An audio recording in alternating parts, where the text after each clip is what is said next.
दोस्तों, my self Nishchal Kasra and today we are study mechanics for polytechnic. ये mechanics का third lecture है। इस लेक्चर में हम सिस्टम ऑफ फोर्सेस के बारे में जानेंगे। उसके बाद हम जानेंगे सिस्टम ऑफ फोर्सेस कितने प्रकार के होते हैं। फर्स्टली हमारा कोप्लेनर सिस्टम ऑफ फोर्सेस होता है एंड सेकेंडली हमारा non coplanar system of forces होता है। Then law of transmissibility of forces के बारे में जानेंगे। उसके बाद law of triangle of forces के बारे में जानेंगे। तो चलिए स्टार्ट कर। अब हम कोप्लेनर सिस्टम ऑफ फोर्सेस के बारे में जानेंगे। If all the forces of a system are in the same plane then system is called coplanar system of forces. किसी पिंड पर कार्य करने वाले बल जब एक ही समतल में होते हैं तो वह एक तलीय बल कहलाते हैं। कहने का मतलब यह है कि यह एक सिस्टम है या एक पिंड है, इसमें एक प्लेन है। एक ही प्लेन तो है, ये 3D पिक्चर तो है नहीं, ये इसमें एक प्लेन है। तो एक प्लेन पे जब सारे बल कार्य करते हैं तो उन्हें हम कोप्लेनर सिस्टम ऑफ फोर्सेस कहेंगे या फिर एक तलीय बल कहलाता है। जब किसी भी सिस्टम में किसी एक प्लेन पे सारे फोर्स कार्य करते हैं तो अब हम coplanar concurrent system of forces के बारे में जानेंगे। If in a system all the forces are in the same plane and the line of action of all forces pass through a single point then this system is called coplanar concurrent system of forces. Hindi में इसे संगमी बल कहते हैं। जिन बलों की दिशा रेखाएं एक ही बिंदु पर मिलती हैं उन्हें संगमी बल कहते हैं। यहाँ पे भी एक ही पॉइंट पर मिल रहा था और यहाँ पे भी एक ही पॉइंट पर दिशा रेखाएं बलों की मिलती हैं और यहाँ पे भी एक ही प्लेन में है, तो इसे हम संगमी बल कहेंगे। बिकॉज क्योंकि बलों की क्रिया रेखाएं एक ही बिंदु पर आके मीट करती हैं, इस वजह से। Coplanar non concurrent system of forces के बारे में जानेंगे। If in a system all the forces are in the same plane but line of action of all the forces does not pass through a single point and forces are not parallel to each other then this system is called as coplanar non-concrete system of forces। तो असंगमी बल किसे कहते हैं, इसे हम जान लेते हैं।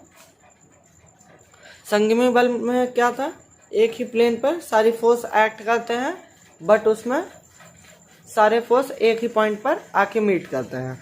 अब असंगमी बल में क्या है, जिन बलों की क्रिया रेखाएं एक बिंदु पर नहीं मिलती हैं उन्हें असंगमी बल कहते हैं। इसमें एक प्लेन पे तो सारे फोर्स एक्ट करते हैं, लेकिन डिफरेंस क्या है कि इसमें जो क्रिया रेखाएं हैं बलों की वो आके एक पॉइंट पर मीट नहीं करती हैं। अब हम coplanar parallel system of forces के बारे में जानेंगे। If line of action of all forces are in the same plane and forces are parallel to each other, then this kind of system of force is called coplanar parallel system of forces। Hindi में जानते हैं इन्हें क्या कहते हैं। जिन बलों की क्रिया रेखाएं एक दूसरे के समांतर होती हैं उन्हें समांतर बल कहते हैं। कहने का मतलब यह है कि यह प्लेन पर कार्य करता है, सेम प्लेन पर इनका बल कार्य करता है और जो बलों की रेखाएं होती हैं वो आपस में समांतर होती हैं। कोप्लेनर सिस्टम ऑफ फोर्सेस के बारे में जानेंगे। If line of action of all forces are not in the same plane but in different plane then this type of system is called has non coplanar system of forces. This are the three types. Hindi में जान लेते हैं। विभिन्न तलीय बल किसे कहते हैं, किसी पिंड पर कार्य करने वाले बलों की क्रिया रेखाएं जब विभिन्न तलों में होती हैं तो उन्हें विभिन्न तलीय बल कहते हैं। कहने का मतलब यह है कि जो कोप्लेनर फोर्सेस था, कोप्लेनर, अभी हम नॉन कोप्लेनर की बात नहीं कर रहे हैं, हम बात कर रहे हैं कोप्लेनर सिस्टम ऑफ फोर्सेस के बारे में। उसमें एक ही प्लेन होता था और एक ही प्लेन पे सारे फोर्सेस एक्ट करते थे, लेकिन इसमें अलग अलग प्लेन में सारे फोर्सेस एक्ट करते हैं और इनमें जो फोर्सेस की क्रिया रेखाएं होती हैं वो विभिन्न तलों में होती हैं, मतलब अलग अलग प्लेन में होती हैं। अब हम non coplanar concurrent system of forces के बारे में जानेंगे। If in a system all the forces are in different plane but their line of action passes through a single point, then this type of system is called non coplanar concrete forces. Hindi में जानते हैं, किसी पिंड पर कार्य करने वाले बल जब एक ही समतल में नहीं होते हैं लेकिन बलों की क्रिया रेखाएं एक ही बिंदु पर मिलती हैं तो उन्हें नॉन कोप्लेनर कंक्रीट फोर्सेस कहते हैं।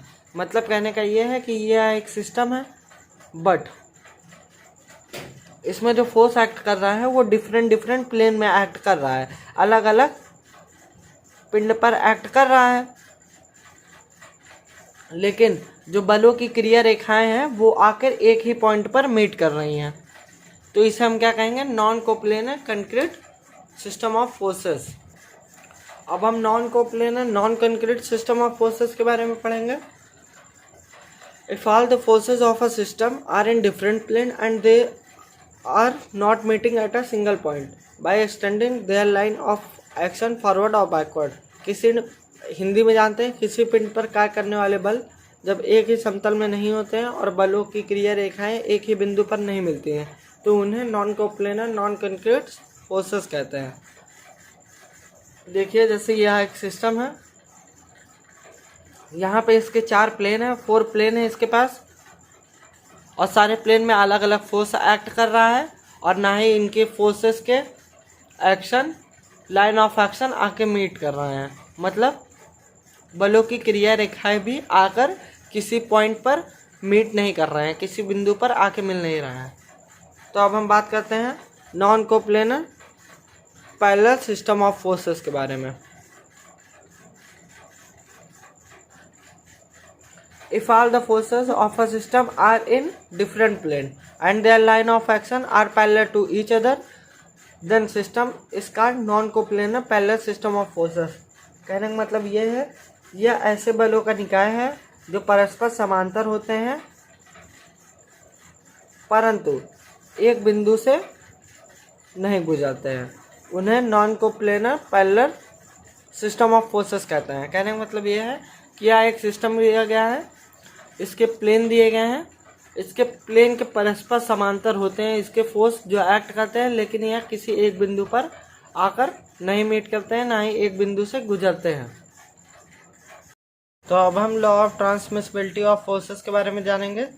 अकॉर्डिंग टू दिस लॉ, इस नियम के अनुसार when a force is apply on a body, जब कोई बल किसी पिंड पर लगाया जाता है, then the same amount of force is also apply on different point of a body. फिर उसी सेम मात्रा में हम दूसरे पिंड पर बल लगाते हैं विदाउट चेंजिंग इट डायरेक्शन, बिना उसकी दिशा में बदलाव किए, ऑन लाइन ऑफ एक्शन, जो उसकी लाइन ऑफ एक्शन होती है उसमें भी बिना कोई बदलाव किए, is non has principle of transmissibility. तो इसे हम प्रिंसिपल ऑफ ट्रांसमिसिबिलिटी कहते हैं। जैसे कि यह एक पिंड है और यह एक पिंड है, दोनों पिंड पर किन किन कंडीशन को हमें देखना है? सेम लाइन ऑफ एक्शन, इसमें भी सेम लाइन ऑफ एक्शन है और इसमें भी सेम लाइन ऑफ एक्शन है, सेम मैग्नीट्यूड, इस पिंड की भी मैग्नीट्यूड सेम होनी चाहिए और इस पिंड की भी मैग्नीट्यूड सेम होनी चाहिए, सेम डायरेक्शन, जो फोर्स की डायरेक्शन इसमें है और उसी फोर्स की डायरेक्शन इसमें भी होनी चाहिए। तो यह कौन सा लॉ कहलाएगा? Law of transmissibility of forces. अब हम law of triangle of forces के बारे में जानेंगे।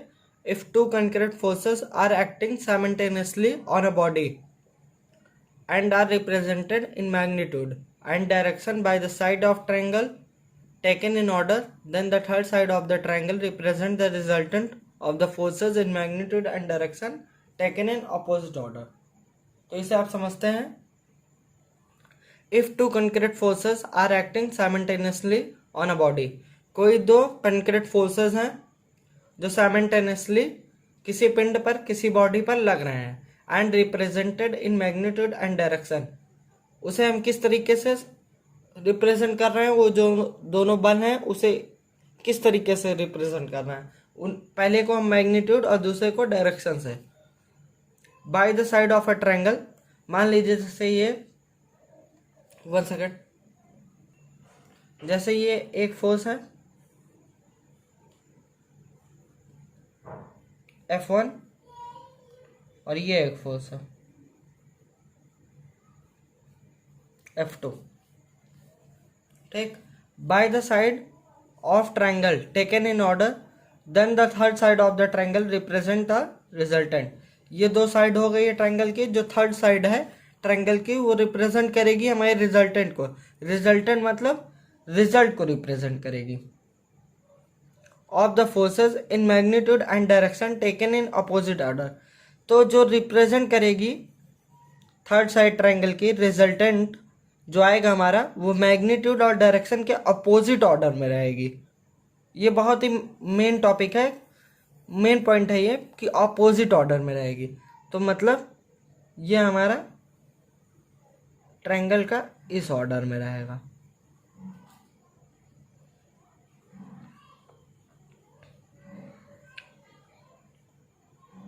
बस इसमें इतना ही था कि जब कोई दो कंक्रीट फोर्सेस किसी पिंड पर लगाए जाते हैं और उसे हम रिप्रेजेंट करते हैं मैग्नीट्यूड और उसके डायरेक्शन से, तो उसका जो थर्ड साइड होता है ट्रायंगल का वो रिप्रेजेंट करेगा और बताएगा रिजल्ट को, और उसका जो रिजल्ट होगा वो मैग्नीट्यूड और डायरेक्शन के अपोजिट होगा. तो इस नियम से हम इतना ही जानेंगे. Thank you very much for watching my videos. अगर आपको मेरी वीडियो अच्छी लगती है तो प्लीज़ लाइक एंड सब्सक्राइब करिएगा मेरे चैनल को. जय हिंद, जय भारत.